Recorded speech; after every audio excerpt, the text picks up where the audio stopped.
Hello, my name is Todd Sherrill, and this is the second video in the series on using Chinese Toolbox. So what you see on the screen is the program as we left it from the first video.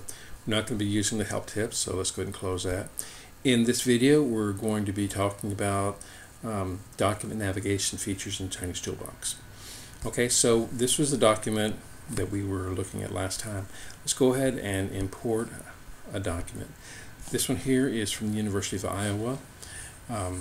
Copy this to the Windows clipboard and then click on Import Document to bring this into Chinese Toolbox.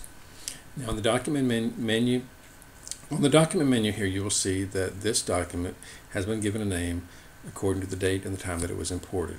So I want to change this, give this something a little bit more meaningful. Open up this Rename or Remove Current Document. I'm going to right click on the name field, and I'm going to give this a different name, Miss GAO, and then click on Update Document Name. Okay, in the document menu here, you will see that we have the new name for this document here. Now, in this video, we will be doing just a little bit of review from the previous video, from the first video, and we'll also be working with other documents. So, to mark the character as known, press spacebar. Okay. So now this character is marked as known, and you can see in other places in the document, Gao here, like right here, is now marked as known, and it will not appear when I'm reading with the keyboard. Also, in the previous video, we had changed the setting over here in the settings dialog. The first checkbox near the bottom here, we check this, where it says, when a word is marked as known, also mark constituent characters as known. Okay, so now whenever I press Shift Spacebar on a word, the characters that comprise that word are also marked as known. Okay, so we come to this next character, mark that as known, and the next word also mark that as known. Okay. One thing that I did not mention in the first video was that when you come across a character and say you have you're reading here and you have forgotten a character, you've forgotten what that character is or how to say it or what it means, you can press the spacebar on that character to show the character definition entry for that.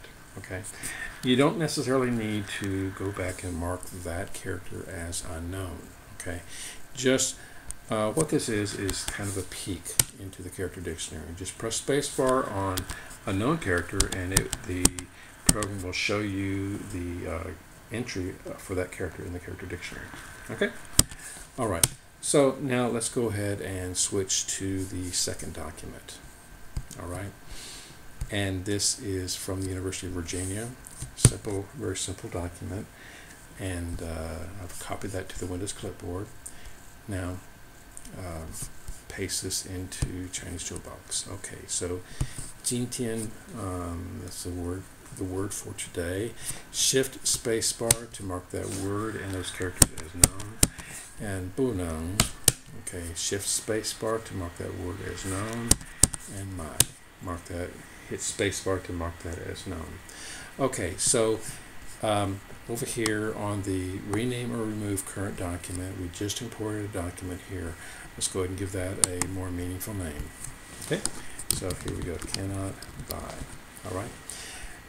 So now we can see in the document menu that those two documents that we imported now have more meaningful names.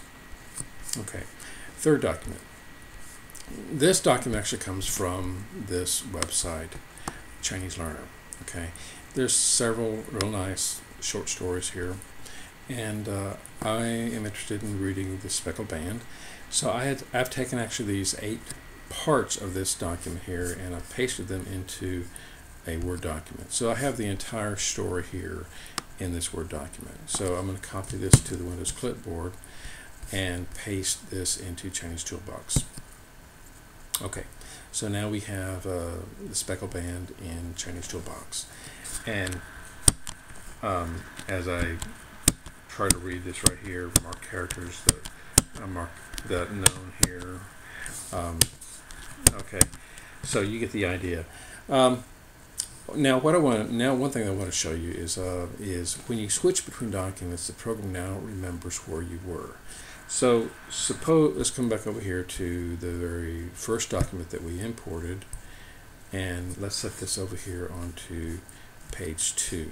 Let's show this on page 2. This is the second document in our list, and then let's come down to the third document in our list, and let's place this on page 3 here. Say it's character up here, page 3. Now, the fourth document in our list, we didn't give that a good name here, so let's go ahead and change this name here. Speckled band.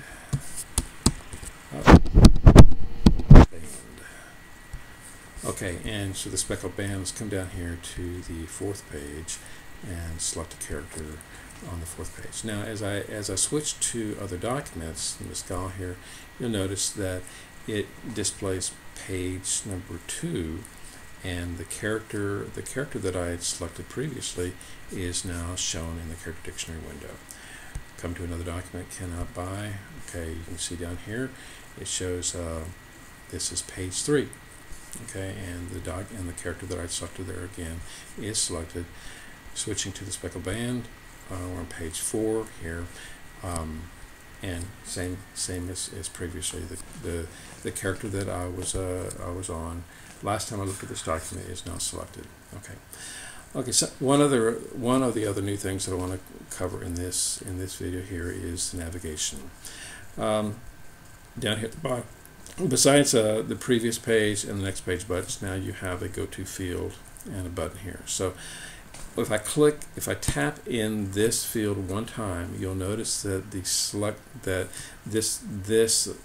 frame is selected. If I tap in it one more time, then it's cleared out. It's empty, and I can type.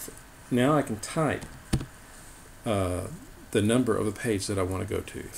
After I type that, then press the Enter key, that page number will be displayed in the reader window. Okay, and or I can, if I want, say it's page 100, I could also click on the go-to page, and it will display that page. Let's come back over here to page 1, and going to the next page, you can click on of course, this next page button right here. You can also use the page down button on your keyboard. Okay, it'll go to the next page. Okay, and I believe that is about it for this video. Yes, in this video we just want to cover the main features of document navigation, and what we just mentioned here. Most of these were new features to 12.1. They did not exist in 12.0. Well, that's about it. There will be several other videos in this series. Each one will cover a different aspect of Chinese Toolbox.